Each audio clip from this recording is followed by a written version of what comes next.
Okay, hello and welcome everybody. This is Dr. Destiny here. Today's video we're going to be covering the Villainy Pulse rifle, which you can actually get from the Future War Cult vendor. In the background we have got Cauldron gameplay on Rumble. The game actually started off with me being behind. I had 0 points and the person in first was 555, but still overall a pretty good match, even though I was obviously had to try and catch up. There's obviously gameplay of the Villainy itself, very good for mid to long ranges. I wouldn't say obviously extreme long range, but pretty decent. And obviously the comedian shotgun. There will be a mixture of comedian shotgun kills inside the gameplay, but obviously and grenade kills, supers, etc. But there will be, decent amount of villainy kills, so you can obviously see that in the background. And go over the perks you get with the vendor role, which is obviously semi-god tier. It could be a little bit better with the last perk, but I will explain that and obviously go over the ones you can get. So if you get this as an actual drop, then obviously do that. There are actually some better pulse rifles than this at the moment, especially the Hawksaw, which has got the god roll of all things from the actual vendor itself, the Crucible vendor. So personally it's better than this one, but this is not too far from it. And obviously I'll go over the rolls you want to get if you get this as an actual drop. And obviously you can kind of farm for it and so on and so forth from packages.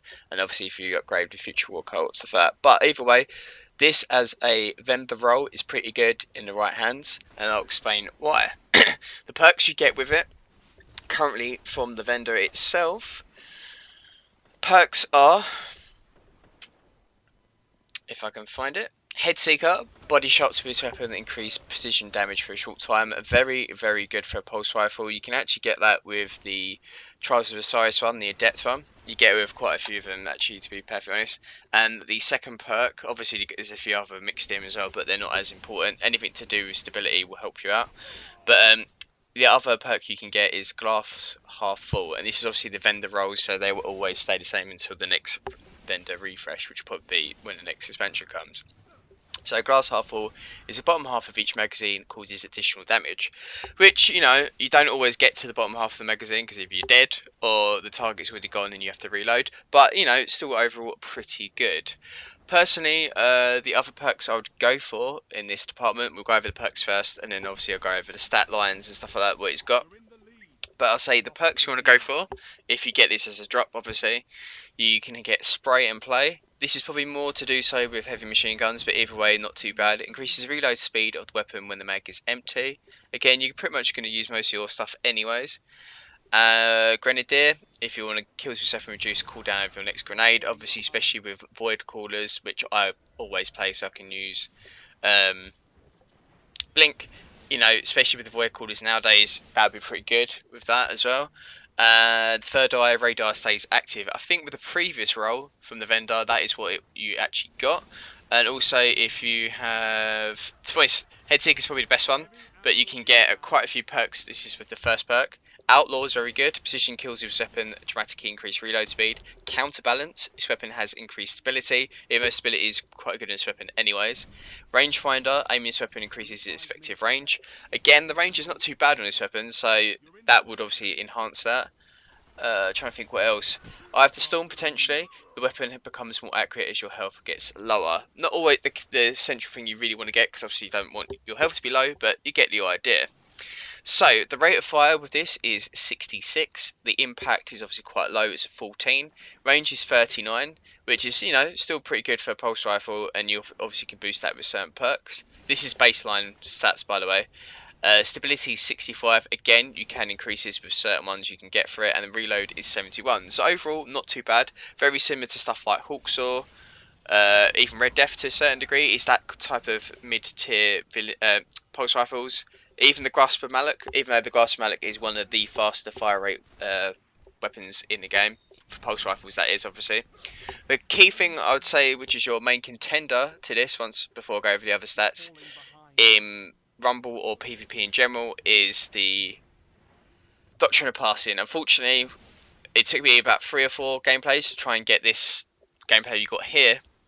Luckily this lobby didn't have that too many doctrines. Doctrine's kill time is too fast for this weapon. This is more effective at obviously mid to longer ranges. Obviously not long range, where it would be sniper range or scout rifles. But either way, you need to be a little bit further away to get the designated kills with this pulse rifle. Otherwise, the kill time is too slow compared to obviously a close range weapon and the faster rate of fire one, which obviously would be the doctrine of passing. So it doesn't compete with them. Semi competes with Last Word, especially with the nerf from the April update. But still, I'd give this a tier 2 rating compared to tier 1 pulse rifle because Hawk Saw is a little bit better currently. Anyways, the other stuff you can get with this is obviously injection mold. Increases stability, faster handling, and reduced range, which wouldn't be too bad. Small bore, which is probably a little bit better, increased range and stability lower because stability is still quite high anyways. Oiled frame, faster reload, reduced range, not that good. Skip rounds as well, very not good as well. The other ones I'd go for is perfect balance, which would be very good. This weapon has extremely low recoil, lightweight, which gives you extra ability or agility, sorry. 50 stock increases weapon stability, which is obviously very good, and speed reload. Reload this weapon quickly. To be honest, I'd go with anything which boosts your recoil or stability with a weapon like this, because obviously you're not really going to have to aim that much. You can just hold down and burst people down. You can also get certain things as increased stability, reduced magazine size, stability, reduced range, reinforced barrel, increased range, reduced stability, which is not bad because obviously you've got high stability anyways. If you've got something else which counterbalances that, then obviously you've a little bit less stability, but you can increase the range, and so on and so forth. There's a few others which are probably not that good. For scopes, these are probably not going to change too much. I would probably go with the range. You've got focus lens, FLS2, agile scope, mod zoom, light and snappy. I'd probably go for the second one. Precision scope, superb effective range, heavy with poor recoil control. But if you increase the stability on the range lens, FRLR5, then that should be the one you should go for. We can also go for the focus lens FLA5, sharpshooter scope, long range with enhanced target acquisition, surprisingly light. All these are very, very, very good indeed. So I'd say overall, this is a tier 2 pulse rifle. The Hawk Saw is going to be slightly better, especially within the vendor at the moment. So ideally go for that first if you've got 150 marks. If not, go for this one second. But this is still a contender in the pulse rifle department. You may have better ones out there. No One's Mercy is again very good. Red Death potentially. I haven't really tested it out, but either way, I had fun with this weapon.